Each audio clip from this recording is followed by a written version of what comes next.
观世音菩萨在成为菩萨之前，或者说 Avalokiteshvara 究竟是谁？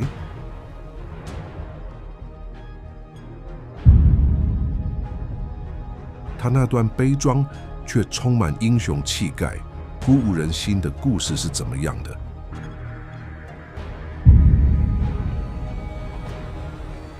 为何在他最后意识为人世，他的亲生父亲要迫害他？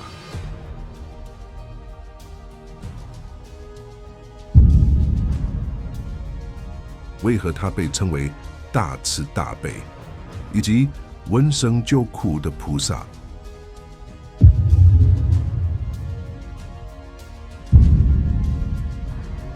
现在，请随我们一同走进苗山公主、观世音菩萨，或称 Avalokiteshvara， 在化现为拥有无数形象的菩萨之前的最后一次化身。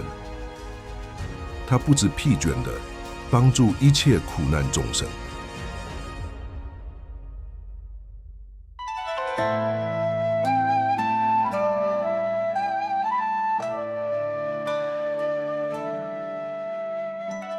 在心经中，我们见证了观音，或称为 Avalokiteshvara 的智慧深度，即般若波罗蜜多。在这部经中，他或他一居法人深生且极为深刻地陈述作解：色即是空，空即是色。或许需要一辈子的时间才能真正理解般若波罗蜜多的深意，而它也是普门品的有趣序曲。在普门品中，我们了解到，观音或成为阿哇罗吉特舍哇拉，会化现无数形象，甚至包括动物、鬼怪或天神。另一部佛经中提到了108中华神：男神、女神、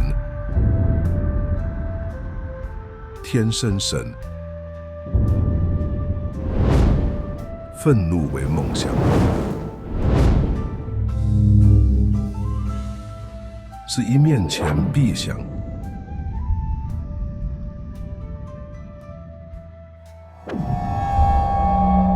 无数形象。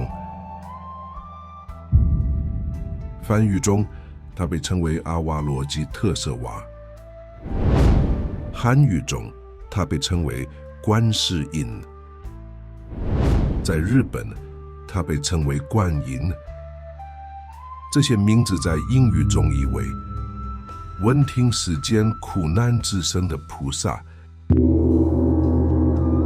这个名字源自于苗山公主的故事，那是 Avalokiteshvara 或观音最后一次转生为人。在她最终证悟之后，当她升向天际，前往极乐净土时，他听到了身后众生的哭喊，众生的苦难深深触动了他。他在境界的临界处停下了脚步。这位慈悲的女神留在了我们的娑婆世界，成为流到众生的保护者，在无尽时空之中，一个接一个地帮助所有众生。他的菩萨是原文名下二，他发愿留在轮回中，直到所有众生都从苦难中获得解脱。如今，他的追随者同样发此誓愿，即菩萨誓愿 Avalokiteshvara 或观音的修持，几乎完全围绕着这不可破坏的神圣誓愿。这挥如所迫度化众生的时间，在他的成道日被纪年，即在每年农历6月19日。在一切存在的循环中，如同轮回般无穷无尽，从未有过比这更深刻的誓愿。如此力量从何而生？它源自于苗山公主那英勇、不可动摇的决心。她的故事记载于著名的《香山宝卷》中。但是，这位后来化现为在前往天界的途中，听闻我们哭喊的慈悲菩萨究竟是谁？是什么让他舍弃了世俗的人间生活？为何他被称为施无畏者菩萨？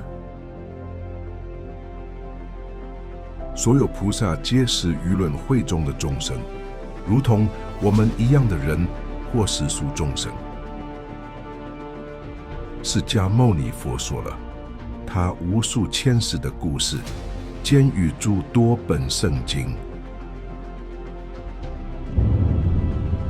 有一是他曾是后王，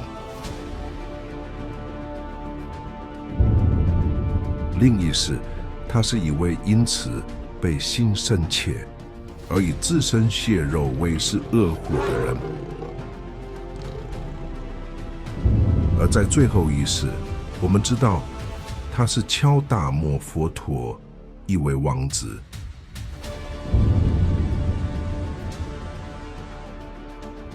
那么，慈悲女神观音的前身又是谁呢？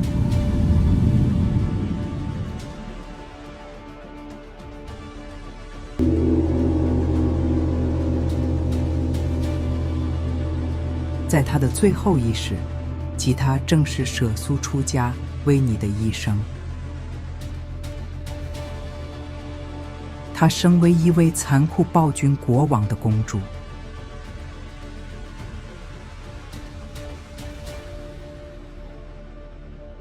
据香山宝卷记载，她的名字是妙山。我们将在他的人间故事中认出未来的观音，他为一切众生的苦难所触动。他那感人的英雄事迹和牺牲故事，激动人有略显残酷，轻于线之小。他的父亲纯粹是个双手沾满鲜血的恶魔。这边是他舍俗出家的故事，发生在他最后一次人间生命中。我们在每年农历9月19日纪念这一时间，我们感念他的牺牲，他的苦难，以及他拯救一切众生的崇高使命。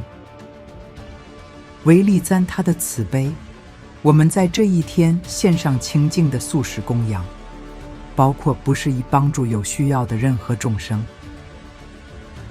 我们以慈悲心生活，帮助他人。我们中法菩萨誓愿帮助一切众生，并以究竟成佛，利益所有这些众生为终极目标。换言之，我们追随他的榜样。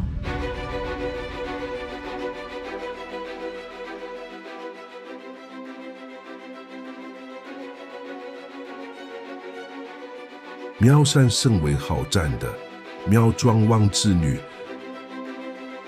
她的王国复成小而短暂，依靠战争与鲜血为系，她征战了25年，才建立起这个王国。据宝卷记载，这位嗜血的国王，经过50年的努力，仍无子嗣即称王为。根据爱德华 T.C. 我拿优美的复述，国王请了50位佛教僧侣，祈祷7天7夜，以求国王能得一子。由于他杀业深重，也章太中无法得子以及成其血行的成果。相反，国王有了3个女儿。这位狡诈的国王策划将女儿们嫁出去，许配给3位合适的王子，以便他能透过代理人进行统治。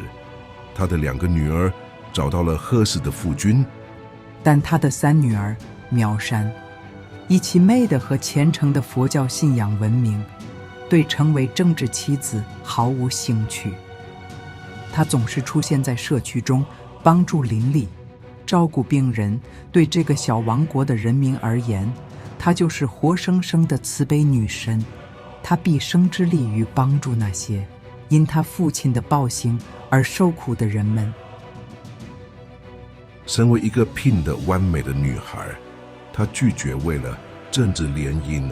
他对父亲说：“我不想结婚，我希望达到圆满，征得佛国。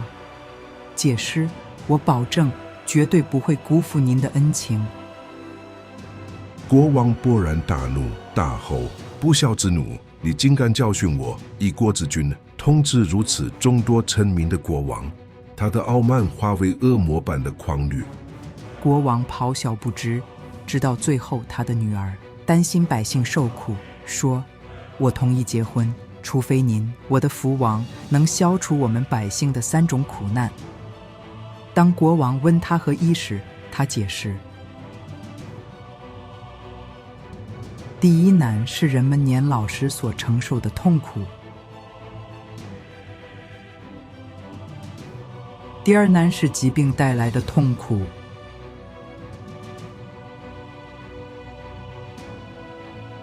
第3难是死亡造成的痛苦。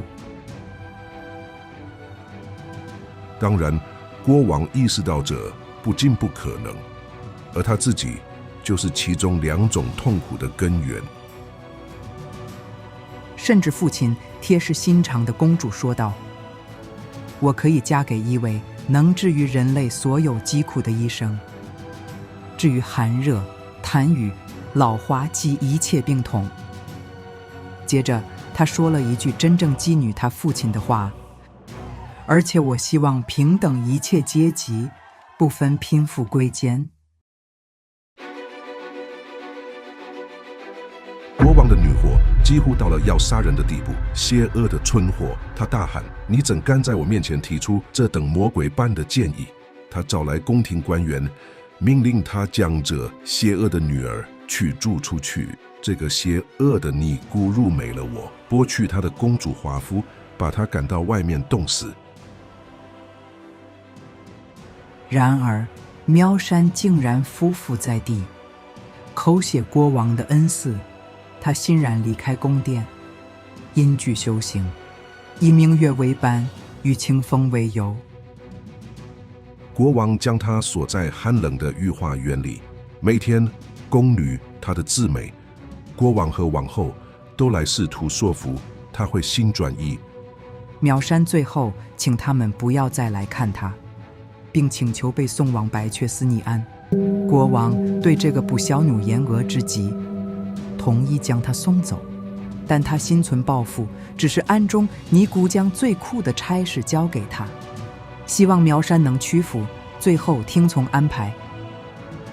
安则不情愿地让这位信息的新出家者负责厨房里最繁重的工作，并安排他服侍所有其他尼姑。苗山非但没有沮丧，反而欣喜若狂。他归谢安珠，他终于正式涉俗出家了。这便是他的出家纪念日所纪念的时间。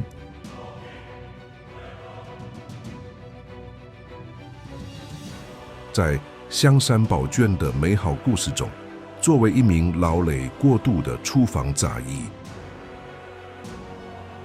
他得到了天珠，以回报他的美德。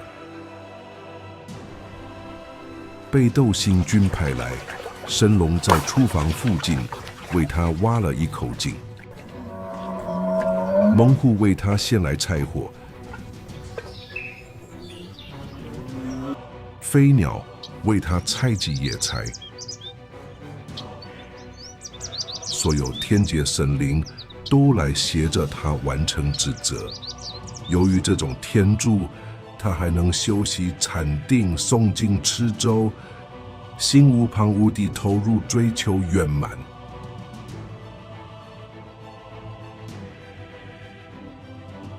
安着将这一切报告给国王，国王更加愤怒。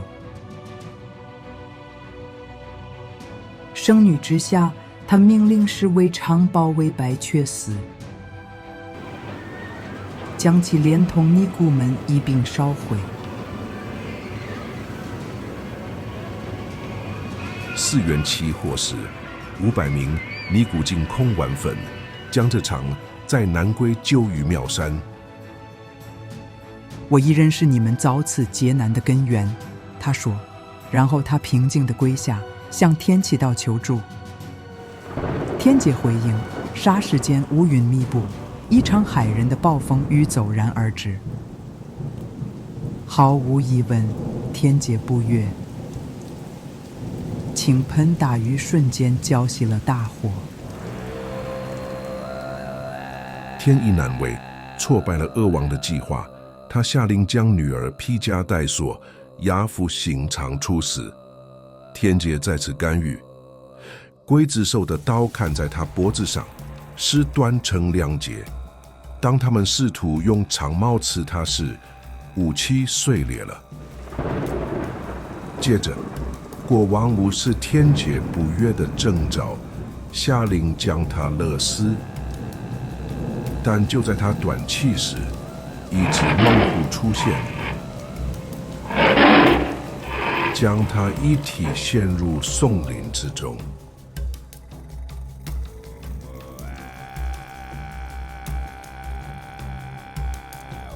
终于从苦难中解脱，他升向天阶，成为慈悲女神。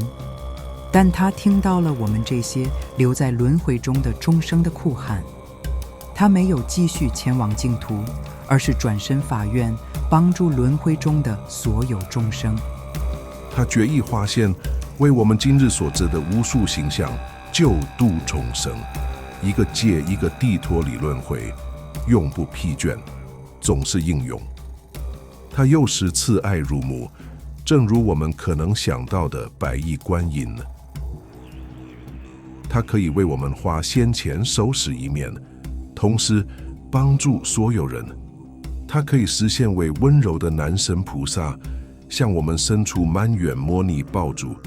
他可以化现愤怒相，如马透明王。无论他或他以何种形象出现，菩萨都在帮助我们。他不仅以闻声闻名，更以救苦回应著称。他被称为事无为者，并且是救世难的救助者。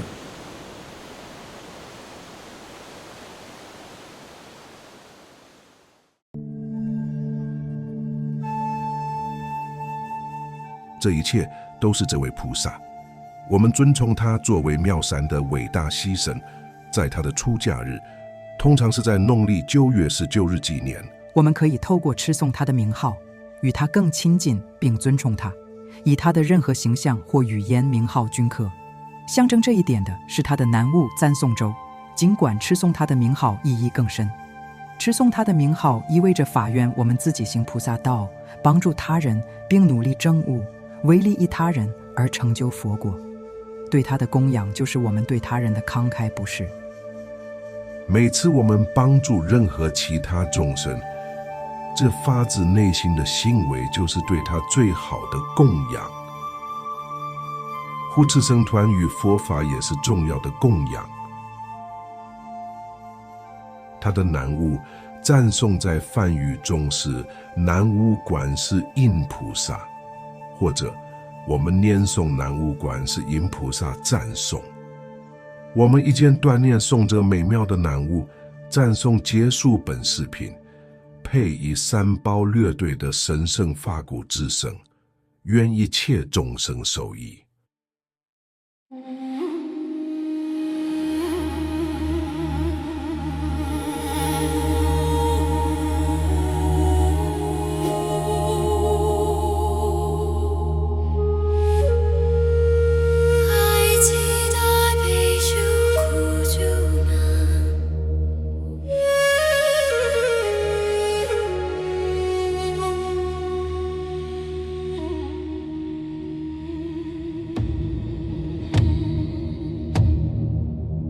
南无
萨。